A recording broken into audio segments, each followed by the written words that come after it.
कहानी की शुरुआत में हमें एक कॉफी शॉप के मैनेजर को दिखाया जाता है। यहाँ एक आदमी मैनेजर को 4 कैपेचिनो का ऑर्डर देता है। इस ऑर्डर को शॉप की एम्प्लॉय फ्रैन सुन लेती है। इधर फ्रैन को देखकर ऐसा लगता है कि उसकी आंखों में जलन हो रही है, इसलिए फ्रैन एक आई ड्रॉप निकालती है और उस आई ड्रॉप को आंख पे छिड़कने का नाटक करती है। दरअसल इस आई ड्रॉप में कोई और ही केमिकल था। फिर फ्रैन पीछे मुड़कर देखती है कि सभी अपने काम में बिजी हैं और कोई उसे नहीं देख रहा है। इस मौके का फायदा उठाकर फ्रैन उन चारों कॉफी में उस केमिकल को डाल देती है और उनको अच्छे से पैक करके उस आदमी को दे देती है। दरअसल ये आदमी एक ज्वेलरी शॉप का स्टाफ था। आगे फ्रैन वहीं सिगरेट पीने लगती है, पर शॉप में स्मोकिंग करना सख्त मना था, इसलिए फ्रैन अपना बैग लेकर बाहर निकलती है और बाहर आकर अपने कपड़े और लुक रास्ते में ही बदल लेती है, जिससे हमें समझ आता है कि फ्रैन अपनी आइडेंटिटी बदलकर उस शॉप में काम कर रही थी और असल में उसका पेशा कुछ और है। दूसरी तरफ वो ज्वेलरी शॉप का स्टाफ उन कॉफी को लेकर अपने ज्वेलरी शॉप में पहुंचता है। इधर फ्रैन भी अपना गेटअप बदलकर उस ज्वेलरी शॉप के बाहर खड़ी थी और उस स्टाफ को कॉफी बांटते हुए देख रही थी। वहीं दूसरी तरफ हम फ्रैन के हस्बैंड मैक्स और उसके साथी बॉबी को देखते हैं।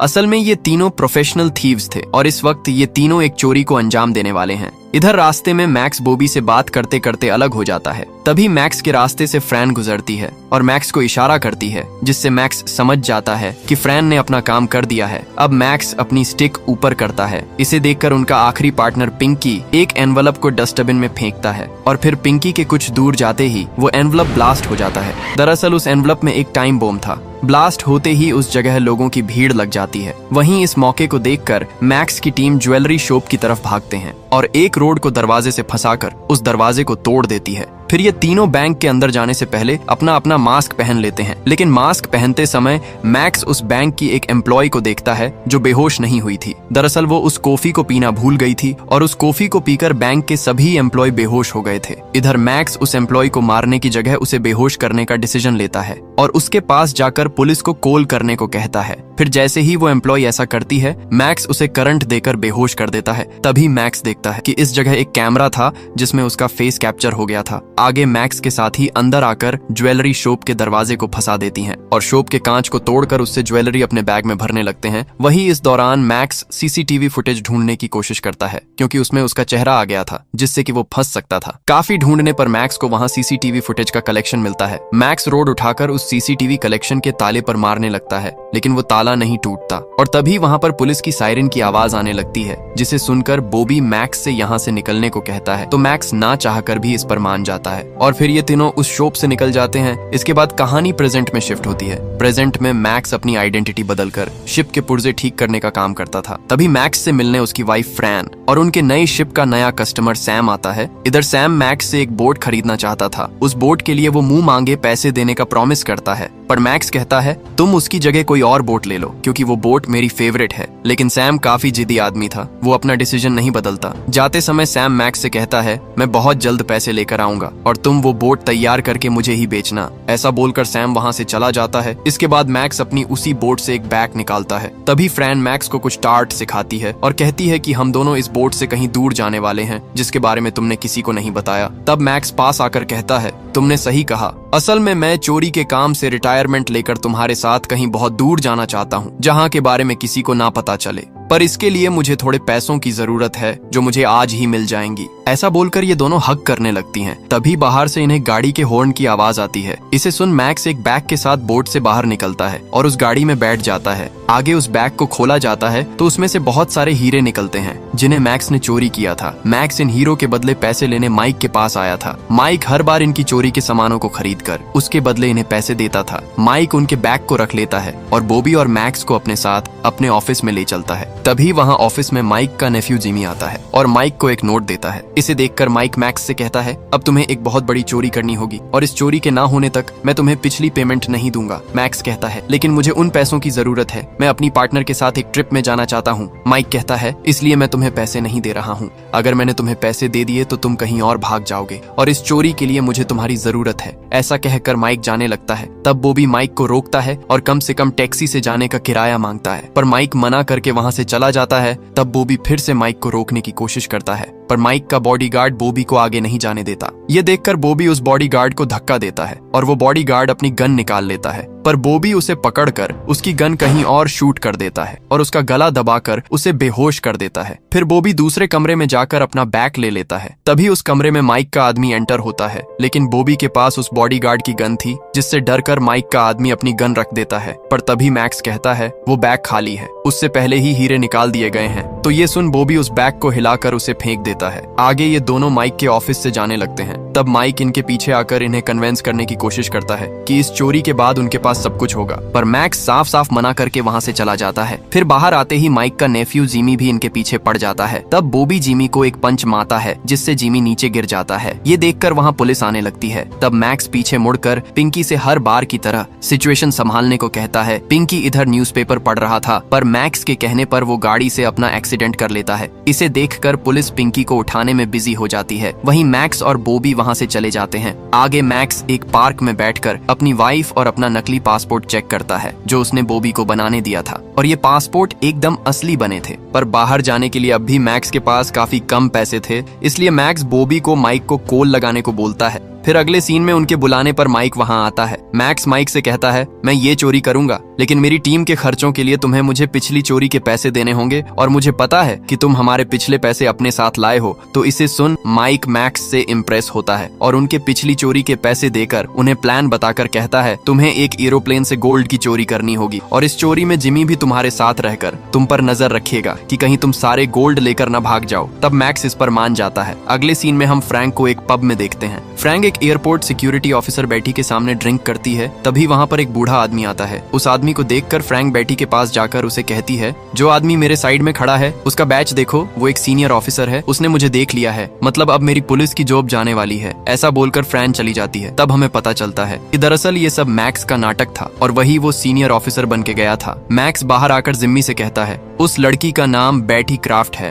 उसे दारू की बहुत बुरी लत है और इसीलिए वो हमारे इस प्लान में जरूरी है। जिम्मी कहता है किस लिए? मैक्स कहता है वो तुम्हें पता चल जाएगा। ऐसा बोलकर मैक्स वहाँ से चला जाता है। वहीं जाते वक्त जिमी की नजर फ्रैन पे पड़ती है, जो उस पब से बाहर निकल रही थी। आगे हम मैक्स को कंस्ट्रक्शन वर्कर की ड्रेस में देखते हैं। मैक्स एक बोम के वायर को घास में ढक देता है और बोम को एक डेंजर बॉक्स में छिपा देता है। दूसरी तरफ मैक्स की टीम ने भी कंस्ट्रक्शन वर्कर की ड्रेस पहनी थी। आगे मैक्स टीम के पास पहुंचता है और बॉबी से बात करने लगता है, लेकिन इतने में ही वहां पुलिस की गाड़ी आ जाती है। दूसरी तरफ गाड़ी में पिंकी जिमी को गाड़ी चलाने से मना करता है और रिलैक्स करने को कहता है। तभी उस गाड़ी से एक ऑफिसर बाहर आता है और मैक्स से लेबर आइडेंटिटी कार्ड मांगने लगता है। तब मैक्स कहता है कि आप बिल्कुल सही वक्त पर आए हो, आप ही हम दोनों की उलझन सुलझा सकते हो। तो ऑफिसर उन्हें पूरी बात बताने को कहता है, पर बॉबी और मैक्स आपस में ही बहस करने का नाटक करने लगती हैं और थोड़ी देर बाद ऑफिसर उन्हें छोड़कर जाने लगता है। लेकिन तभी ऑफिसर को दूसरी गाड़ी दिख जाती है जिसमें जिमी और पिंकी थे। इसे देखकर जिमी अपनी गन निकाल लेता है, लेकिन मैक्स उस गाड़ी के आगे आ जाता है।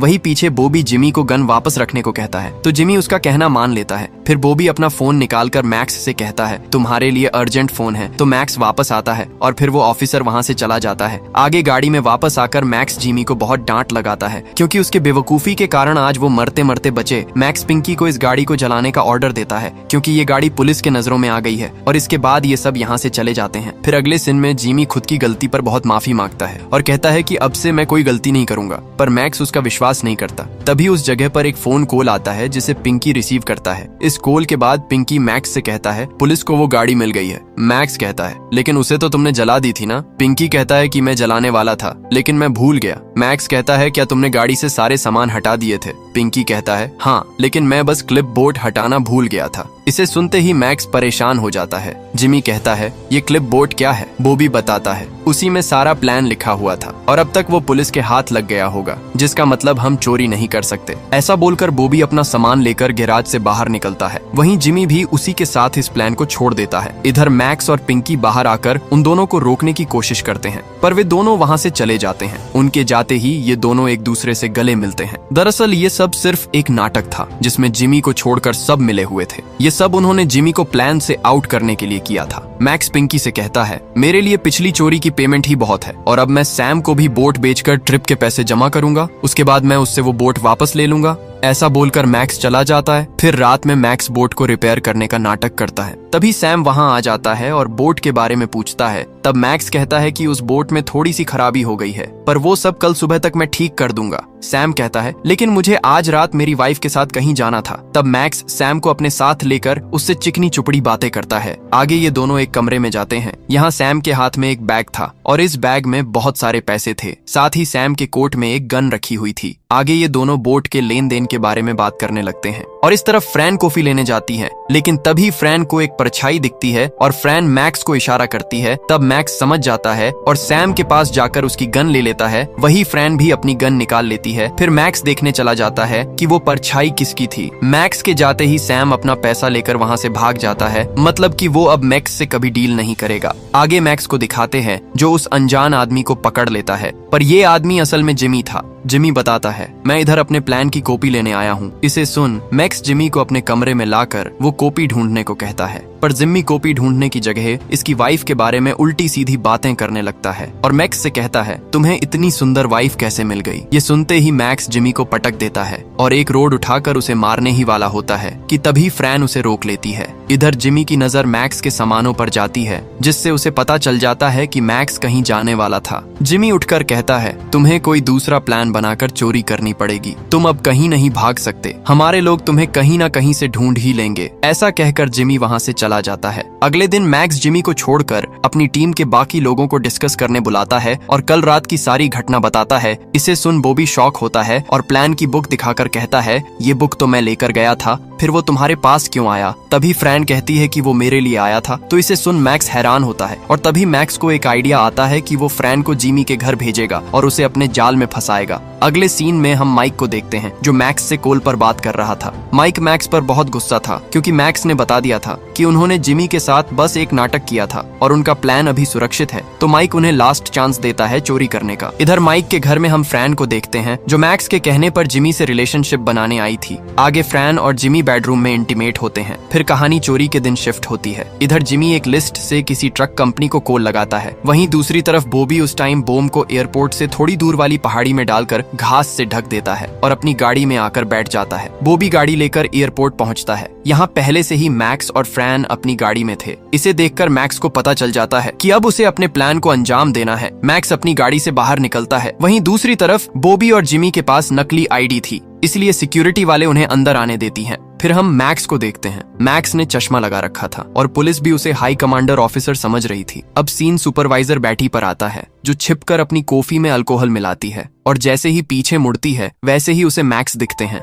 बैटी मैक्स को एक सुपीरियर ऑफिसर समझ रही थी, इसलिए बैटी घबरा जाती है और विनती करती है कि प्लीज मुझे फायर मत करो। तो मैक्स बैटी को थोड़े दूर ले जाकर कहता है मैं तुम पर आज की ड्यूटी नहीं छोड़ सकता। अगर तुम प्रॉमिस करती हो कि तुम दोबारा से अल्कोहल नहीं करोगी तो मैं तुम्हें आधे घंटे बाद तुम्हारी चाबी वापस दे दूंगा, तब तक तुम दूसरे ब्लॉक में जाकर रहो। ऐसा कहकर मैक्स बैटी से सिक्योरिटी रूम की चाबी ले लेता है और वहां से थोड़ी दूर जाकर एक टूल बॉक्स को उठा लेता है। ये टूल बॉक्स यहाँ पिंकी ने रखा था। टूल बॉक्स लेकर मैक्स कंट्रोल रूम के अंदर जाता है और सिक्योरिटी गार्ड से बैटी के बारे में पूछता है। सिक्योरिटी कहता है कि वो कॉफी पीने गई है। मैक्स कहता है ब्रेक के लिए ये अच्छा टाइम है, तुम्हें कोई एतराज तो नहीं होगा अगर मैं इस बॉक्स को 3 मिनट के लिए यहाँ रख दूं। ऑफिसर कहता है नहीं। तो ये सुन मैक्स वहाँ से निकलकर स्टेशन के कॉफी स्टॉल में पहुँचता है और बिग साइज कॉफी कप मांगता है। फिर जब मैक्स कप में कॉफी भर रहा होता है तभी उसकी नजर एक छोटे से पाउच में जाती है। इसमें मैक्स कुछ भरने लगता है। वहीं इधर जिमी और बॉबी अपनी गाड़ी को कंट्रोल रूम के पास ले आती हैं। आगे मैक्स कंट्रोल रूम से अपना टूल बॉक्स उठाता है और उसी रूम के दूसरे सेक्शन में जाता है। इधर दूसरा ऑफिसर मैक्स से बात करने लगता है और बातों ही बातों में मैक्स अपनी कॉफी में से वही वाला पाउच निकालता है। इस पाउच में मैक्स ने एक मिनी गन रखी थी। इस गन को लोड करके मैक्स सिक्योरिटी ऑफिसर पर तान देता है। इधर ऑफिसर हाथ खड़े करते हुए अलार्म सिस्टम ऑन करने ही वाला होता है, पर तभी मैक्स उसे रोक लेता है और मार मार कर बेहोश कर देता है। तभी वहाँ पर पिंकी आ जाता है। पिंकी के हाथों में टूल बॉक्स था। वो टूल बॉक्स पिंकी मैक्स को दे देता है। मैक्स इससे एक गन निकालता है और बॉक्स लेकर चला जाता है।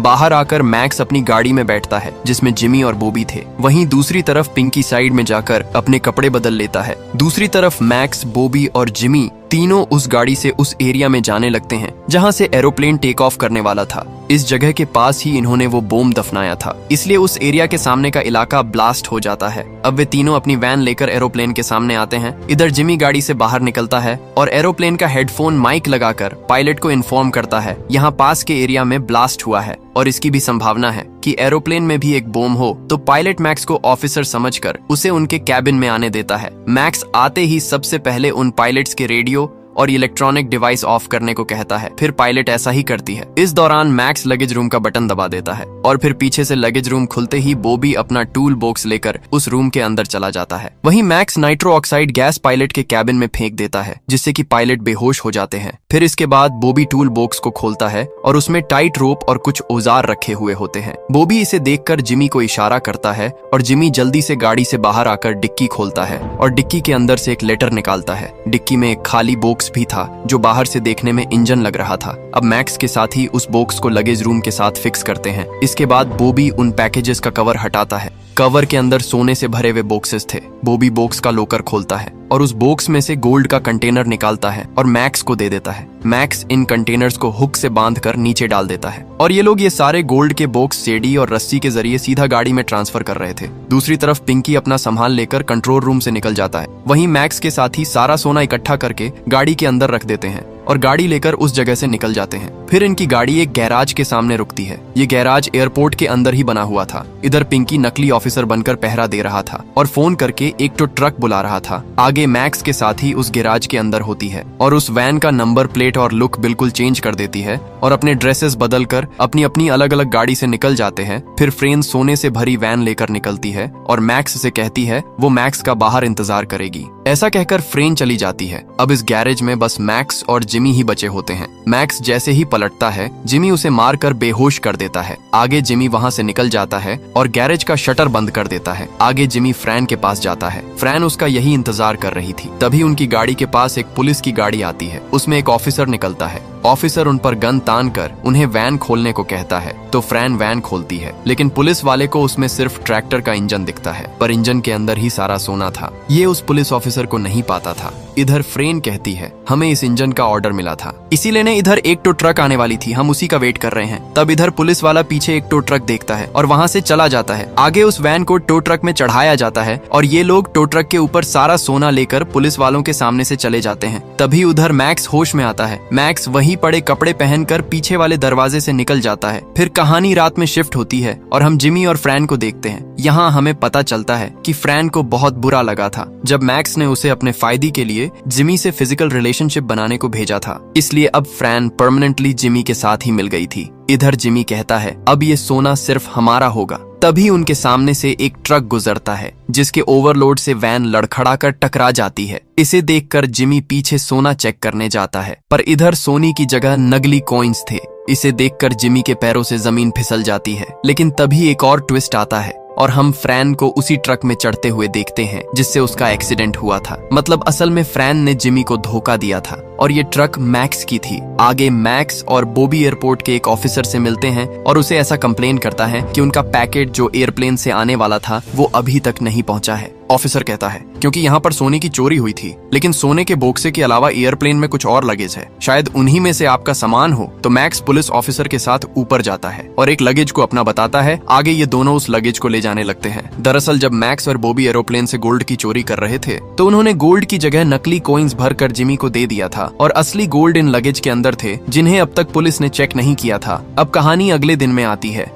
इधर पिंकी अपनी नाइस को स्कूल छोड़ने जाता है। जैसे ही स्कूल बस वहां से निकलती है, पिंकी अपने पीछे एक आदमी को खड़ा देखता है। ये आदमी माइक के लिए काम करता था। वो आदमी पिंकी को गाड़ी में बिठाता है। इसके अगले सीन में हम मैक्स और बॉबी को देखते हैं। ये दोनों इधर सोना पिघलाकर उसे रोड का आकार दे रहे थे। इसी तरह सोने की रोड इन्होंने बहुत सारी तैयार कर लिए थे। मैक्स इन रोड से अपने बोट की रेलिंग बनाता है ताकि किसी की इस पर नजर न जाए। तभी मैक्स को पिंकी का कॉल आता है। पिंकी को माइक के लोगों ने किडनैप कर लिया था पिंकी दबाव में आकर मैक्स को बोर्ड साइड में मिलने को बुलाता है और मैक्स मान जाता है। इस कॉल के बाद माइक का आदमी माइक को कॉल लगाता है और पिंकी को देता है। माइक कॉल में कहता है कि अब बताओ गोल्ड किधर है, तो पिंकी ये बताने से साफ इनकार कर देता है। जिसके बाद हम एक कमरे से गोली की आवाज सुनते हैं। तभी उस कमरे से माइक का आदमी बाहर निकलता है। इसका मतलब माइक के आदमी ने पिंकी को मार डाला था। आगे मैक्स अपनी बोट लेकर पिंकी के बताए लोकेशन पर पहुंचता है, लेकिन इधर उसे पिंकी की जगह फ्रैन मिलती है और फ्रैन के पीछे माइक के लोग होते हैं। मतलब माइक ने फ्रैन को भी किडनैप कर लिया था। मैक्स जैसे ही बोट से बाहर उतरता है, माइक उसे गन पॉइंट में ले लेता है। माइक को लगता है कि मैक्स यहाँ पर है, इसका मतलब बॉबी भी यही कहीं होगा। तो माइक के लोग बोट को देखने लगते हैं और बताते हैं कि यहाँ कोई नहीं है। तब मैक्स कहता है तुम सारा गोल्ड ले जाओ, मुझे मेरी वाइफ और मेरा बोट दे दो। माइक कहता है कि जब तक गोल्ड नहीं मिलता तुम्हें दोनों में से कुछ नहीं मिलेगा। ऐसा बोलते ही वहाँ जिमी आता है और फ्रैन को अपने साथ जबरदस्ती ले जाता है। इसे देखकर मैक्स गुस्सा करने लगता है और जिमी फ्रैन को गाड़ी से ले जाता है। वही माइक अपने आदमी से चाकू लेकर बोट के पास जाता है और बोट के रोड को खरोचने लगता है, पर इस रोड को कुछ नहीं होता, जिससे माइक समझ जाता है कि ये रोड असल में गोल्ड है। इसके बाद माइकी के लोग उस गोल्ड को निकालने जाते हैं। इतने में ही मैक्स माइकी को पंच मार कर वहाँ से भागने लगता है, पर माइक के लोग मैक्स पर शूट कर देते हैं, जिससे कि वो वहीं गिर जाता है। माइक मैक्स के पास आता है और उसे गोल्ड कहाँ है इस बारे में बताने का आखिरी मौका देता है, पर मैक्स कुछ नहीं बताता। इसे सुन माइक मारने की धमकी देता है और 3 तक काउंट करता है। 3 कहते ही बॉबी वहाँ आकर माइक के साथी को उड़ा देता है। असल में बॉबी इसी बोट में छिपा हुआ था। इधर बॉबी, मैक्स और माइक के लोगों के बीच गन फाइट होती है, जिसके एंड में वहाँ बस माइक बचता है। माइक मैक्स और बॉबी से कहता है क्या तुम दोनों मेरी आखिरी शब्द नहीं सुनना चाहते? मैक्स कहता है हम पहले ही सुन चुके हैं। ऐसा कहकर मैक्स माइक को शूट कर देता है। अगले सीन में मैक्स और बॉबी एक रेस्टोरेंट में होते हैं। यहाँ इन दोनों को पिंकी के खोने का बहुत गम था, इसलिए ये दोनों रोबरी से रिटायरमेंट लेने का फैसला कर लिया है। इसके बाद बॉबी रेस्टोरेंट से चला जाता है और अपनी गर्लफ्रेंड से जाकर मिलता है। बॉबी और उसकी गर्लफ्रेंड अब से नई जिंदगी स्टार्ट करने वाले थे। फिर मूवी कुछ हफ्ते आगे बढ़ती है। इधर मैक्स रोड को ब्लैक पेंट कर रहा था कि तभी मैक्स के पास फ्रैन आती है और मैक्स से पिंकी के बारे में बात करने लगती है। लेकिन तभी वहाँ जिमी अपनी गन के साथ आ जाता है और मैक्स अपने हाथ खड़े कर लेता है। असल में फ्रैन अब तक जिमी के ही साथ थी, क्योंकि मैक्स ने बस फ्रैन का इस्तेमाल किया था। फ्रैन के कहने पर जिमी मैक्स को नहीं मारता। फ्रैन बहुत सालों से मैक्स के साथ थी, इसलिए उसे पता था कि मैक्स ने उन रोड को पेंट कर दिया होगा। इसलिए फ्रैन और जिम्मी जिस रोड को मैक्स पेंट कर रहा था उस गाड़ी को वहां से ले जाती हैं। इसके बाद मैक्स पीछे पलटता है और अपनी दूसरी गाड़ी में बैठकर उस गैराज से बाहर निकलता है, लेकिन तभी वो एक रोड पिलर से टकरा जाता है और हमें उसमें गोल्डन कलर दिखता है। फिर मैक्स बाहर आकर उस रोड को अंदर डालने के लिए जैसे ही कपड़ा हटाता है तो वहाँ बहुत सारे सोने के रोड देखती हैं। मैक्स उन रोड को कपड़े से ढक देता है और अपनी गाड़ी लेकर वहाँ से चला जाता है। और इसी सीन के साथ ये कहानी यहीं पर खत्म हो जाती है। दोस्तों, आपको वीडियो कैसी लगी लाइक और कमेंट करके जरूर बताना। मिलते हैं अगली शानदार वीडियो में, तब तक के लिए सब्सक्राइब बटन दबा दो।